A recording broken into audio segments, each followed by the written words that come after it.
নমস্কাৰ বন্ধুসকল, খান learning YouTube চেনেলটোত আপোনালোকক স্বাগতম জনাইছোঁ। লগতে যিসকল বন্ধুৱে চেনেলটোত নতুনকৈ আহিছে, চেনেলটো ছাবস্ক্ৰাইব কৰি দিব। আজিৰ ভিডিঅ'টোৰ প্ৰথমটো প্ৰশ্ন হৈছে অসমত গড় দিৱস কোন তাৰিখে পালন কৰা হয়?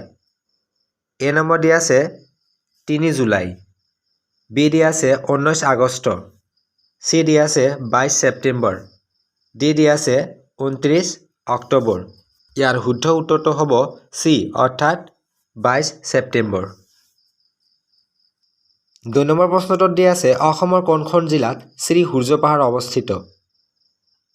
এ নম্বৰ দিয়া আছে ধুবুৰী, বি দিয়া আছে গোৱালপাৰা, চি দিয়া আছে দৰং আৰু ডি দিয়া আছে চিৰাং। ইয়াৰ শুদ্ধ উত্তৰটো হ'ব বি অৰ্থাৎ গোৱালপাৰাত।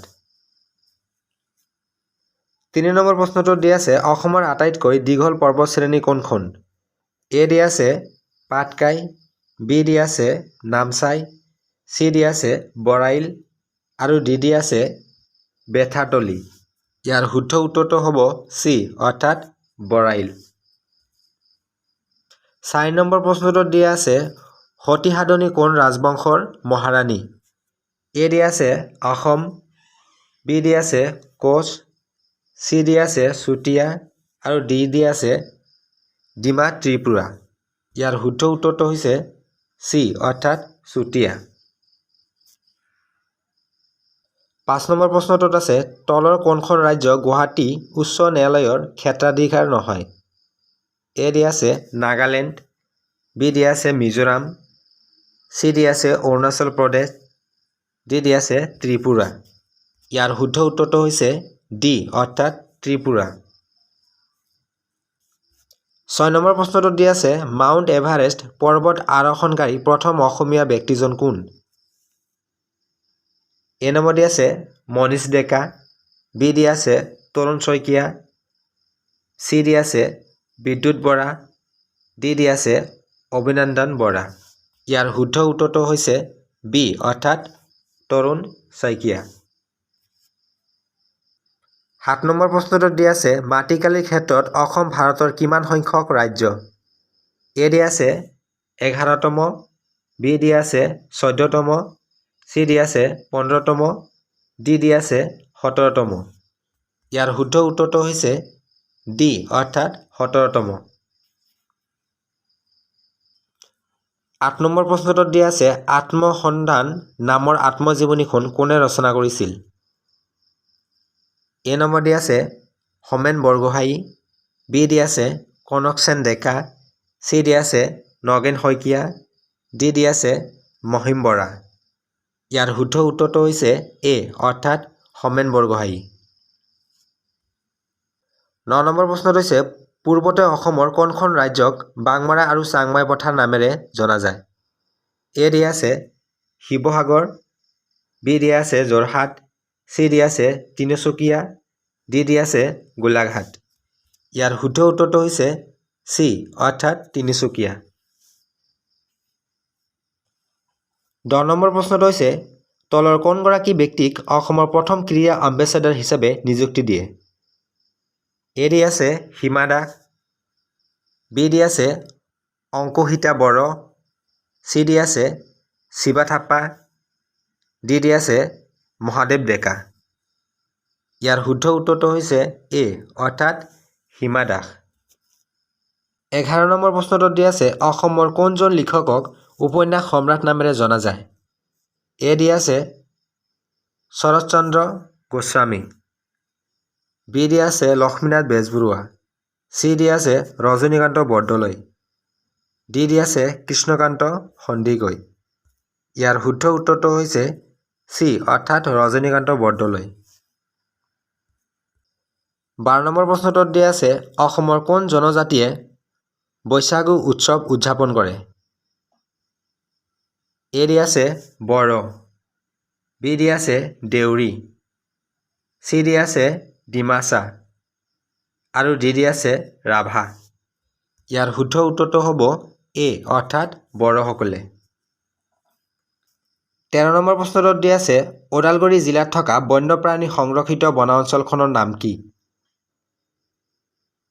এ দি আছে চক্ৰশিলা, বি দি আছে বৰ্ণালী, চি দি আছে আমচাং আৰু ডি দি আছে বুঢ়া চাপৰি। ইয়াৰ শুদ্ধ উত্তৰটো হৈছে বি অৰ্থাৎ বৰ্ণদ্বী। 14 নম্বৰ প্ৰশ্নটো দি আছে অভিযাত্ৰী নামৰ উপন্যাসখনৰ লিখক কোন? এ দি আছে অৰুণ শৰ্মা, বি দি আছে স্নেহা দেৱী, চি দি আছে নিৰুপমা বৰগোহাঁই, ডি দি আছে চন্দ্ৰপ্ৰসাদ শইকীয়া। ইয়াৰ শুদ্ধ উত্তৰটো হৈছে চি অৰ্থাৎ নিৰুপমা বৰগোহাঁই। 15 নম্বৰ প্ৰশ্নটো দি আছে অসমৰ কোনজন কবিক ধনী কবি নামেৰে জনা যায়? এ দি আছে ভুৱন মোহন বৰুৱা, বি দি আছে বীনেন্দ্ৰ চন্দ্ৰ বৰুৱা, চি দি আছে চন্দ্ৰ কুমাৰ আগৰৱালা, ডি দি আছে গোপাভিৰাম বৰুৱা। ইয়াৰ শুদ্ধ উত্তৰটো হৈছে বি অৰ্থাৎ বীনেন্দ্ৰ চন্দ্ৰ বৰুৱা। 16 নম্বৰ প্ৰশ্নটো দি আছে ভাৰতৰ প্ৰথম জিলা দণ্ডাধিকাৰী কোন? এ আনন্দৰাম বৰুৱা, বি কমলাকান্ত ভট্টাচাৰ্য, চি ভৱানন্দ ডেকা, ডি চন্দ্ৰকুমাৰ আগৰৱালা। ইয়াৰ শুদ্ধ উত্তৰটো হৈছে এ অৰ্থাৎ আনন্দৰাম বৰুৱা। 17 নম্বৰ প্ৰশ্নটো দি আছে অসমৰ কোন জিলাত প্ৰথম গ্ৰন্থমেলা আয়োজন কৰা হৈছিল? এ দি আছে কামৰূপ, বি দি আছে নগাঁও, চি দি আছে যোৰহাট, ডি দি আছে ডিব্ৰুগড়। ইয়াৰ শুদ্ধ উত্তৰটো হৈছে বি অৰ্থাৎ নগাঁও। 18 নম্বৰ প্ৰশ্নটো দি আছে তলৰ কোনটো অসমৰ ৰাজ্যিক পক্ষী? এ দি আছে লেচেন ডাক, বি দি আছে ৰিফোচ নেকেড হৰ্ণবিল, চি দি আছে ফিং হেবেট হাঁহ, ডি দি আছে হোৱাইট ৰিংগড উড হাঁহ। ইয়াৰ শুদ্ধ উত্তৰটো হৈছে হোৱাইট ৰিংগড উড হাঁহ। 19 নম্বৰ প্ৰশ্নটো হৈছে গুৱাহাটী উচ্চ ন্যায়ালয়ৰ প্ৰথম মুখ্য ন্যায়াধীশ কোন? এ দি আছে R.F. লৰ্ডছ, বি দি আছে টি.ভি. থাণ্ডানী, চি দি আছে চাৰ্জু প্ৰসাদ, ডি দি আছে চি.পি. সিনহা। ইয়াৰ শুদ্ধ উত্তৰটো হৈছে এ অৰ্থাৎ R.F.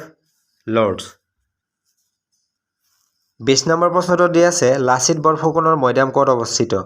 এ দি আছে শিৱসাগৰ, বি দি আছে যোৰহাট, চি দি আছে ডিব্ৰুগড়, ডি দি আছে গুৱাহাটী। ইয়াৰ শুদ্ধ উত্তৰটো হৈছে বি অৰ্থাৎ যোৰহাট। 22 নম্বৰ প্ৰশ্নটো দি আছে আন্তঃৰাষ্ট্ৰীয় স্তৰত সোণৰ পদক লাভ কৰা প্ৰথম অসমীয়া মহিলাগৰাকী কোন? এ দি আছে হিমা দাস, বি দি আছে অংকুচিত্ৰা বড়ো, চি দি আছে মনালিছা বৰুৱা, ডি দি আছে মিঠু বৰুৱা। ইয়াৰ শুদ্ধ উত্তৰটো হৈছে বি অৰ্থাৎ অংকুচিতা বড়ো। 23 নম্বৰ প্ৰশ্নটো দি আছে শকুন্তলা নামৰ বোলছবিখনৰ সম্পাদক কোন?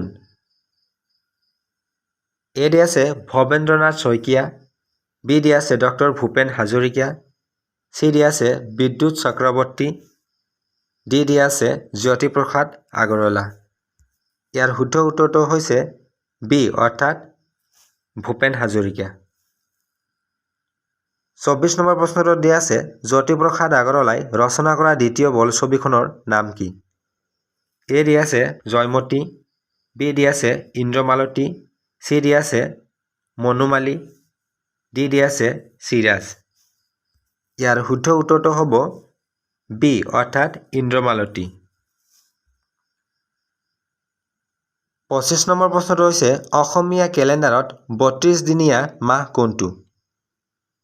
এ দি আছে বহাগ, বি দি আছে জেঠ, চি দি আছে আহাৰ আৰু ডি দি আছে কাতি। ইয়াৰ শুদ্ধ উত্তৰটো হৈছে চি অৰ্থাৎ আহাৰ।